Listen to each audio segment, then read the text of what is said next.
16 mladih televizijskih gledalcev se je prejšnji konec tedna zbralo pred velikim platnom, na katerem so si ogledali 8 igranih ter 13 dokumentarnih in mozaičnih oddaj. Nikoli nisem mislil, da bom toliko filmov pa serij naenkrat pogledal. Veliko moraš gledati na vse stvari. Če je bilo primerno za našo starost, po izvedbi, po zgodbi in če je bila dobra ideja. Po teh merilih so morali filme tudi oceniti in v vsaki kategoriji izbrati najboljšega. Pri ocenjevanju sem najbolj poslušala sama sebe. Ene 3 oddaje so bile take, ki so me res presenetile, pa bi jih tudi gledal, sem jih dal za to 10. In je ful fino, da jih lahko mi tudi kritiziramo in pa bojo oni boljše filme naredili na podlagi naših kritik. Člani žirije so si z veseljem ogledali, kako živijo njihovi vrstniki po svetu pri igranih oddajah, pa jih je najbolj prepričala napeta zgodba in dobro odigrani liki.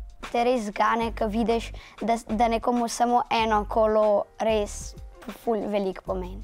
O eni punci, ki je imela eno polovico obraza drugačno in je bila vseeno srečna in ni bilo mar, kaj so si drugi mislili o njej. Na festivalu bo tekmoval tudi naš dokumentarni film Kristjan.